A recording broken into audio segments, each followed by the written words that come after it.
Buenas tardes, hermanos, hermanas. Bienvenidos sean pues una vez más al discipulado de los días jueves.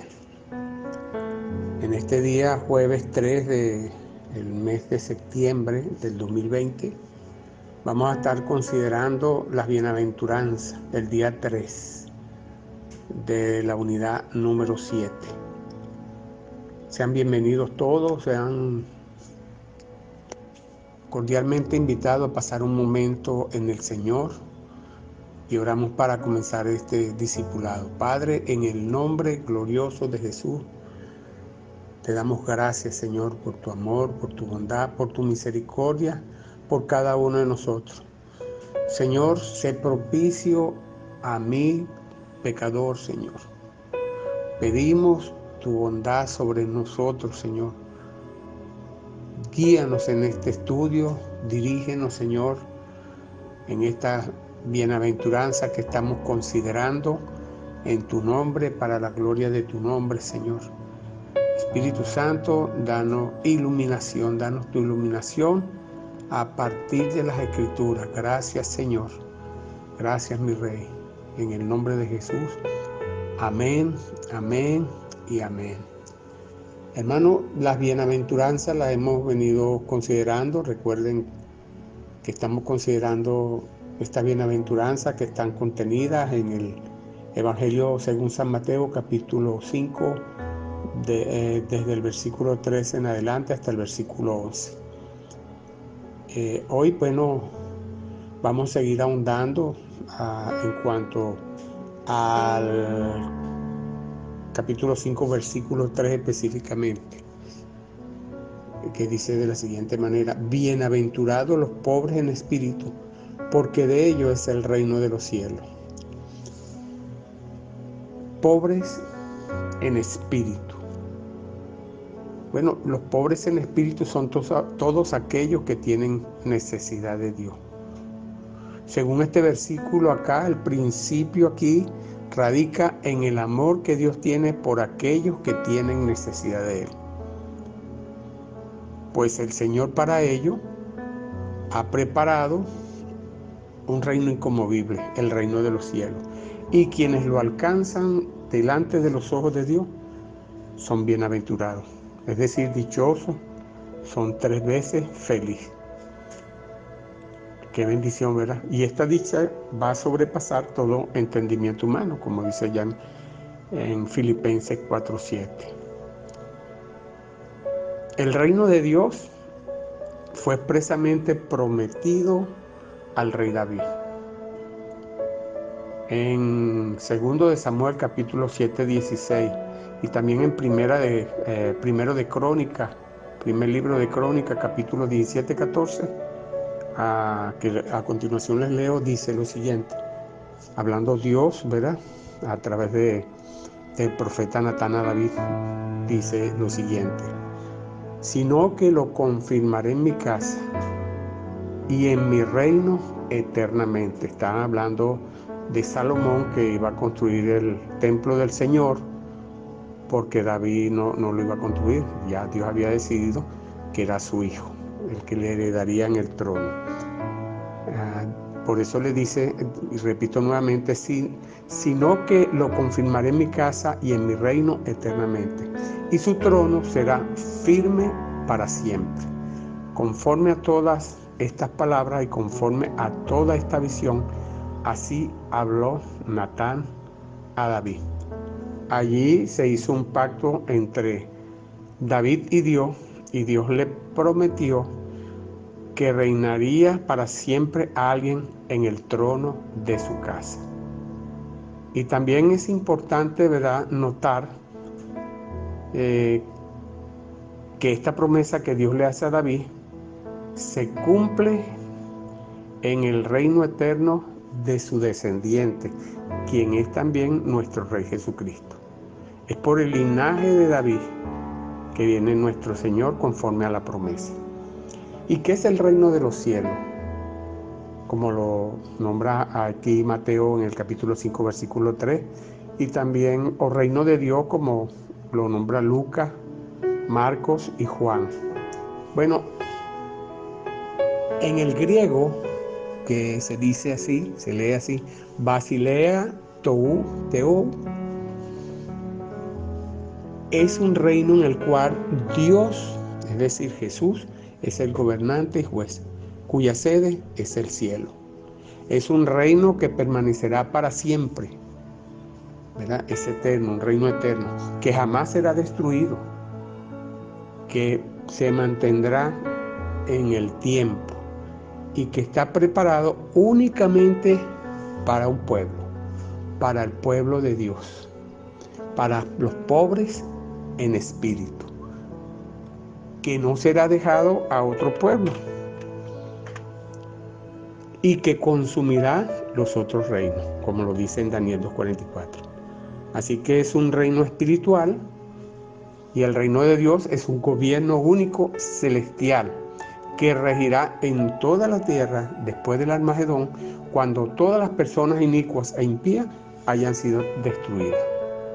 El rey de este acuerdo, pues, es nuestro Señor Jesucristo, de acuerdo con el pacto que le acabo de leer hace rato. Juan el Bautista es el primero en anunciar el reino de Dios. En Mateo 3, 1 al 3 dice: en aquellos días vino Juan el Bautista predicando en el desierto de Judea y diciendo: arrepentíos porque el reino de los cielos se ha acercado. Pues este es aquel de quien habló el profeta Isaías cuando dijo: voz del que clama en el desierto, preparad el camino del Señor, enderezará su senda. También nuestro Señor Jesucristo anuncia el reino de Dios.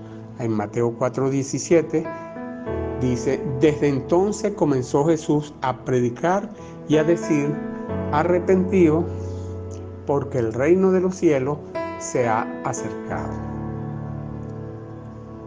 Y también nuestro Señor Jesucristo envía a sus discípulos a predicar el reino.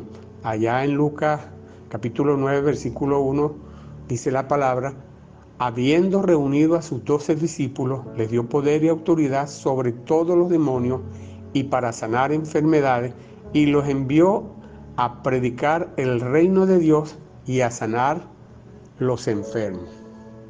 En Marcos 16:14 dice: finalmente se apareció a los 11 mismos, estando ellos sentados a la mesa, y les reprochó su incredulidad y dureza de corazón, porque no habían creído a los que le habían visto resucitado. Y les dijo: id por todo el mundo, predicad el evangelio a toda criatura. El que creyere y fuere bautizado será salvo, mas el que no creyere será condenado. Y a la iglesia en este tiempo, en Mateo 28:18 en adelante, dice la palabra: Jesús se acercó y les habló diciendo: toda potestad me es dada en el cielo y en la tierra. Por tanto, id y haced discípulos a todas las naciones, bautizándolos en el nombre del Padre, del Hijo y del Espíritu Santo, enseñándoles que guarden todas las cosas que os he mandado, y aquí yo estoy con vosotros todos los días hasta el fin del mundo. Así que los evangelios pues describen a Jesús de Nazaret proclamando el reino como algo que ya está cerca, que está llegando en el presente y no como una realidad futura. Las actividades narradas de Jesús al sanar las enfermedades, al expulsar los demonios, al enseñar una nueva ética de vida y ofrecer una nueva esperanza en Dios al más pobre, es una clara demostración de que el reino está en acción. Tener al Mesías, el Rey de los judíos, entre ellos es un aspecto de este reino. El Rey había llegado para representar a su reino. Así que en los tiempos de cuando los judíos, allá en el tiempo de cuando hizo aparición el Señor, pues Él se hace presente para validar su reino, para demostrar que ya ese reino estaba comenzando acá en la tierra. Y por su vida, la vida de Jesús, que fue una vida sin pecado, y mediante los milagros que Jesús realizó, demostró a estos judíos cómo es el reino. Él demostró cómo era y es y será el reino. Así que desde los tiempos judaicos, cuando Jesús hizo su aparición, hasta la fecha, el Señor nos ha venido predicando que el reino es inminente y que la esperada acción de Dios en este mundo ya ha empezado con el Rey de Reyes. Así que cuando su Rey hace aparición acá en la tierra, pues el reino de Dios se ha acercado. Ahora bien, también este reino, pues estamos hablando del reino, necesitamos saber cuál es el reino que van a recibir aquellos que son pobres en espíritu. Aquellos que es un requisito, pues. Esta es una virtud que está acá y es un requisito para entrar en el reino de Dios, ser pobre en espíritu. Así que el reino de Dios también se refiere al cambio de corazón o mente. Recuerde que la palabra corazón en el griego es el asiento de nuestros sentimientos, es el asiento de la voluntad, es el asiento de nuestras emociones y es el asiento de nuestras decisiones. O sea, se está refiriendo a la mente cuando se habla acá en el griego, cuando se habla de cardía, de corazón. ¿Verdad? Y este cambio que obedece precisamente a este cambio que trae el reino, se conoce en el griego por metanoia, que es un cambio de mente. ¿Por parte de quién? De aquellos pobres de espíritu, de aquellos que tienen necesidad de Dios, dando énfasis a la naturaleza espiritual del reino, al decir que el reino de los cielos está dentro de vosotros mismos. O sea, ¿en dónde? Dentro de aquellos que tienen necesidad de Dios, dentro de aquellos que aceptan pues este reino, dentro de aquellos que deciden aceptar y recibir la presencia de Dios en su vida, dentro de aquellos que sienten una profunda necesidad dentro de ellos. Y esta frase puede también traducirse, sin embargo, el reino de los cielos está en medio de vosotros, refiriéndose a nuestro Señor Jesucristo. Así que si nosotros tenemos, en aquel entonces, cuando Jesús dijo que el reino se había acercado, estaba refiriéndose a Él como el rey de ese reino, porque si no hay rey, no puede haber reino. Pero para nosotros, cuando nosotros ahorita, hoy en día, recibimos al Señor y está en nuestro corazón, pues ese reino también habita dentro de nosotros. Así que nosotros los cristianos, ¿verdad?, el remanente fiel, creemos que la iglesia es el instrumento en el cual el reino se manifiesta. ¿Por qué? Porque el reino ha venido y habita en nuestro corazón cuando recibimos al Señor. Ahora, cuando esta metanoia, que es el cambio, una metamorfosis que va a ocurrir en el cambio de nuestra mente, ha tenido efecto en nosotros, se ha efectuado en nosotros, entonces allí comienza, ¿verdad?, una esperanza de gloria para nosotros. Aleluya. Cuando este reino comienza a actuar en nosotros, ¿verdad? Cuando el Espíritu Santo que habita en nosotros comienza a hacer las transformaciones espirituales, pues la palabra dice que seremos bienaventurados, seremos dichosos, seremos 3 veces feliz, porque seremos ciudadanos del reino de los cielos. Hemos pasado de las tinieblas a la luz, hemos pasado de muerte a vida. Y esta manifestación presente del reino, la cual fue expresada primeramente por Jesús, es una evidencia provisional de una realidad más amplia en un futuro inminente. Cristo viene, aleluya. Así que nosotros tenemos una esperanza. Ya el reino, ya una parte, ya nuestro Señor Jesucristo habita en los corazones pobres en espíritu, en aquellos corazones que tienen necesidad de Dios. Pero hay una realidad más amplia, que cuando venga el Señor, porque Él viene, ¿cuántos saben que Cristo viene? Él viene por su iglesia, primeramente en el rapto, antes de que ocurra la gran tribulación. Él levantará su iglesia, a los vivos y a los muertos los levantará, con voz de mando, con voz de arcángel, con trompeta de Dios, ¿verdad? Como dice en 1 Tesalonicenses capítulo 4 del 13 en adelante. Esta es la esperanza que nosotros como cristianos, pero ya el reino está en nuestros corazones. Ya este reino nos está transformando, ya esta presencia de Dios está tocando aquellos corazones, ¿verdad? Aquellos corazones que son pobres en espíritu, aquellos corazones que tienen esa necesidad de Dios. ¿Y cómo va a llegar este reino? Bueno, por el oír la palabra de Dios, por escuchar la palabra de Dios, por oír la voz del Espíritu. Entonces va a venir y aquellos que han sido llamados desde la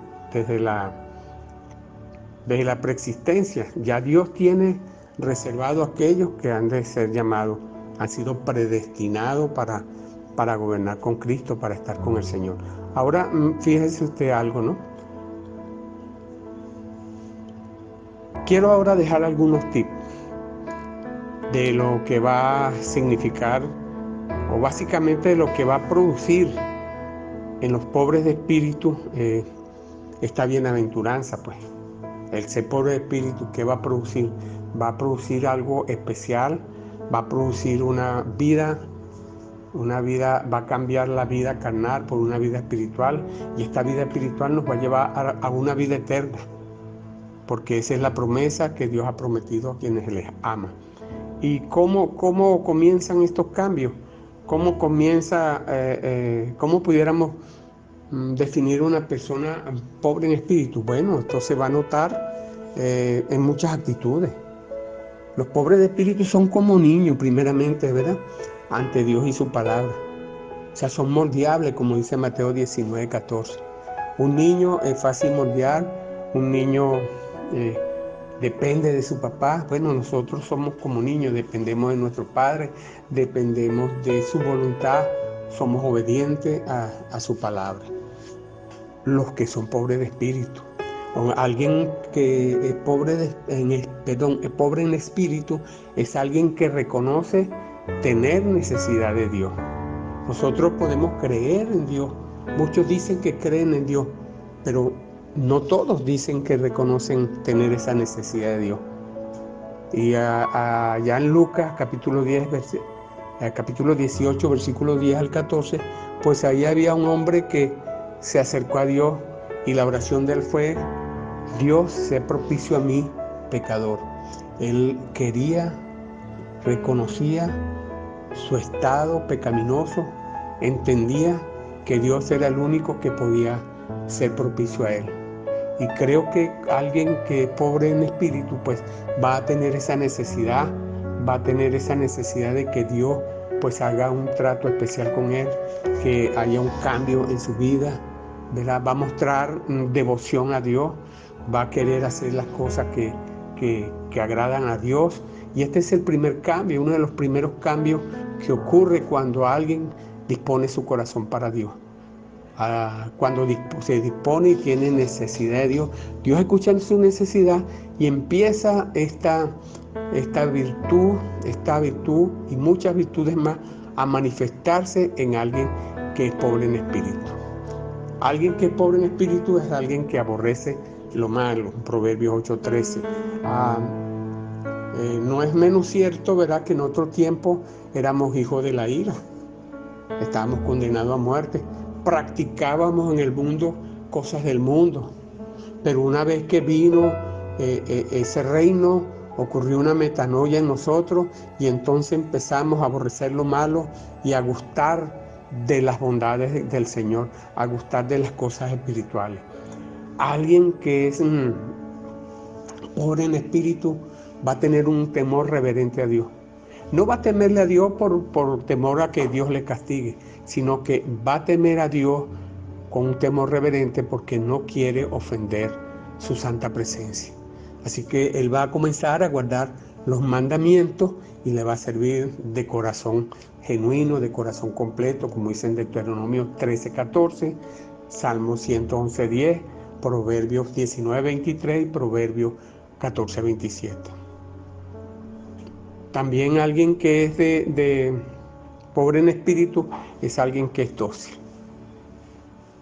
es alguien que es manso, ¿verdad?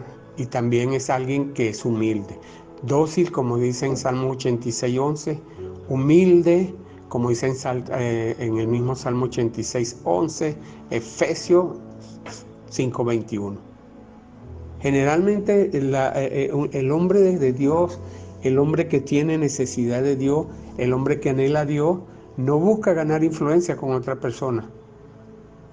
Pero sin embargo su anhelo es que las personas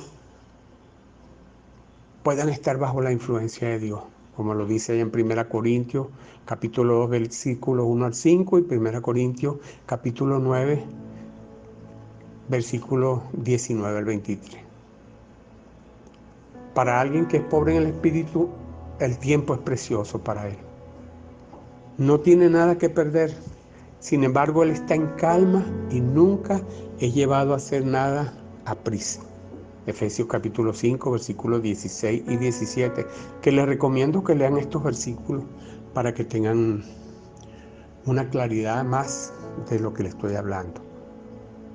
Aquel que es pobre en el espíritu acepta los sufrimientos de Cristo, no retrocede.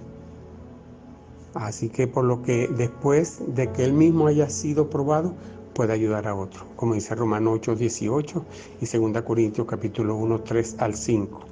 El que es de Cristo, el que es del Señor, el que ama al Señor, el que es pobre, verá en espíritu, entonces no va a retroceder, va a tomar su cruz.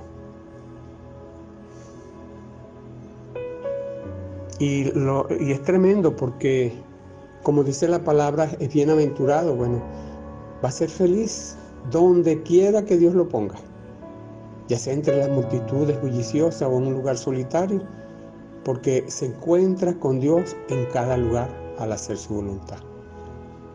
Ese es un hombre pobre en espíritu, un hombre que agrada a Dios, que su deseo, que tiene necesidad de Dios y su deseo es hacer la voluntad de Dios. Es un hombre o una mujer que no va a discriminar y no va a discriminar a nadie y va a ser servidor de todo. Por lo tanto, él va tan voluntariamente a donde prevalece la tristeza como a donde la alegría se desborda. Como dice en Marcos 9:35, en 1 Corintios 9:19 al 23 y en Romanos 12:15 al 16. Así que él va a estar con los que se gozan, pero también va a estar con los que lloran. Siempre con la mirada puesta en el Señor. Y va a servir a todos, sea en la alegría o en la tristeza. Así es un hombre de corazón sincero, así es un hombre pues que es pobre en espíritu, tiene necesidad de Dios. Y a medida que va madurando en el Señor, pues él va aprendiendo a oír la voz de Dios. En la medida que él vaya entregándose, entonces su oído estará abierto a la voz de Dios. Y no solo para autosatisfacerse, sino también para hacer lo que ha escuchado de Dios. Porque a veces Dios hablará, como dice allá en Santiago 1:22, Dios nos hablará, Dios le mandará algunas cosas que a lo mejor no nos agradarán mucho, ¿verdad? Pero la vamos a hacer. Sea que para gozarnos o para servir, pues estaremos atentos con nuestro oído abierto a la voz de Dios. Y va a estar satisfecho con la cruz que Dios le da a cargar. Y no se va a quejar cuando otro lo moleste. A veces tenemos que pasar por pruebas. Pero una vez pasada esta prueba vendrá un tiempo de gloria para cada uno de nosotros. Y estamos satisfechos porque sabemos que Dios es bueno en gran manera y Él nos llevará por caminos de gloria, de victoria. Aquel que es pobre en espíritu va a negarse a sí mismo para que su vida no sea de ninguna forma una ofensa para otros, como dice Mateo 16:24. Ya que aquel que es pobre en espíritu no va a tener protagonismo, sino que se va a humillar para no ser de tropiezo a otro. Va a cuidar de caminar y agradar a nuestro Padre que está en los cielos, agradar al Rey, de no ofender y seguir los pasos de Él para producir mucho fruto.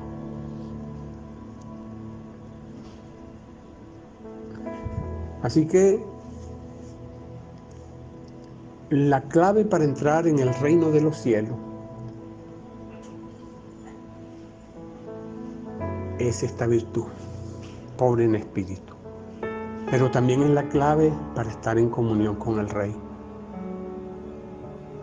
Y es también una clave para que ocurra una metamorfosis en nosotros. Un cambio de mente primeramente y una metamorfosis. Vamos siendo transformados de gloria en gloria. Venimos de las tinieblas y llegamos a la luz. Resplandecemos en el Señor. Y no solamente eso, mire lo bueno que es el Señor, también es la clave para heredar las promesas de nuestro Señor Jesucristo.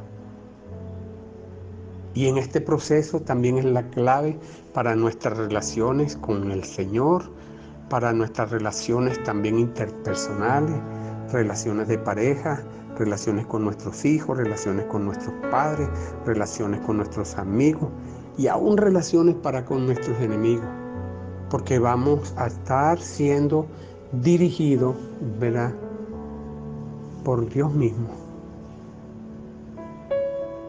Estamos rendidos a Dios. Tenemos un corazón que tiene necesidad de Dios. Y siempre Dios va a jugar o va a estar en primer lugar en todas nuestras decisiones. Yo quería hoy pues hablarles acerca de esto. Quería hablarles del reino. Quería hablarles de por qué somos bienaventurados, ¿verdad? Y hablo aquí de los pobres en espíritu. Y todo aquel que es pobre en espíritu tiene necesidad de Dios. Se somete a Dios, se humilla a Dios. Y todo aquel que es pobre en el espíritu va a operar un cambio. Un cambio primeramente porque va a aceptar al Señor y va a permitir que Dios, ¿verdad?, habite en su corazón. Va a permitir que Jesús venga a su corazón. Y al estar Jesús en el corazón del hombre, es Dios mismo. Entonces empieza, dice la palabra, que donde hay tinieblas y llega la luz, las tinieblas no pueden contra la luz. Las tinieblas tienden a desaparecer. Y ese es el proceso. Fíjese que Dios nos da la estrategia y en esta primera bienaventuranza que nos da el Señor, mire cuántas bendiciones hay. Ya el solo hecho de que hayamos aceptado al Señor, ¿verdad?, nos da la salvación. Así que imagínese usted, generalmente cuando nosotros recibimos a Dios como nuestro Salvador y Señor, es porque Dios ha encontrado allí un hombre con necesidad de Jesús. Y cuando nosotros abrimos nuestro corazón al Señor y le decimos, yo pecador, sé propicio, estamos mostrando a Dios que tenemos necesidad de Él. Entonces yo me imagino a Jesús diciéndole allí al Padre y al Espíritu Santo, bienaventurado este hombre que es pobre en espíritu, porque a nosotros nos ha placido entregarle el reino de los cielos. No temáis, manada pequeña, porque a vuestro Señor, a vuestro Dios, os ha placido entregaros el reino de los cielos. Acá habla de una manada pequeña. Y dice, amplio y espacioso el camino que lleva a la perdición, pero angosto es el camino que nos lleva a la salvación. Es de una manada pequeña. Y considérate bienaventurado, considérate bienaventurada. Si tú al oír esto que te estoy hablando, impacta tu espíritu, impacta tu corazón. Porque si impacta tu espíritu de manera tal que tú sientes esa necesidad de que Dios venga, habite tu vida, haga un cambio genuino en tu vida, haya una metamorfosis en tu mente, haya una metamorfosis en tu corazón, haya una limpieza por medio de su sangre preciosa. Y eso va a ocurrir en tu vida, grandes cosas que hasta el mismo Dios te dice, hasta el mismo Jesús te dice, bienaventurado, 3 veces feliz, dichoso. A ti que se te ha revelado esto. Y si hoy se te ha revelado esto, entonces oirás esa voz que te dirá dichoso, bienaventurado, 3 veces feliz, porque habéis reconocido que tenéis necesidad de mí. Y por ello, el reino de los cielos es tuyo. Que Dios los bendiga, los guarde. Espero que haya sido de bendición esta clase y esperando pues otra entrega más de parte del Señor. Saludo de mi esposa, la pastora Rosana. Les amamos en Cristo Jesús y esperamos que en esta oportunidad pues ustedes puedan ser bendecidos con esta enseñanza.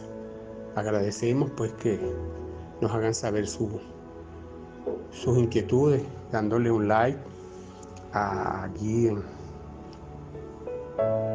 la página o haciéndonoslo saber por medio del grupo. Que Dios les bendiga a todos. Un abrazo pues y en victoria. Avivado, prosperado. Amén.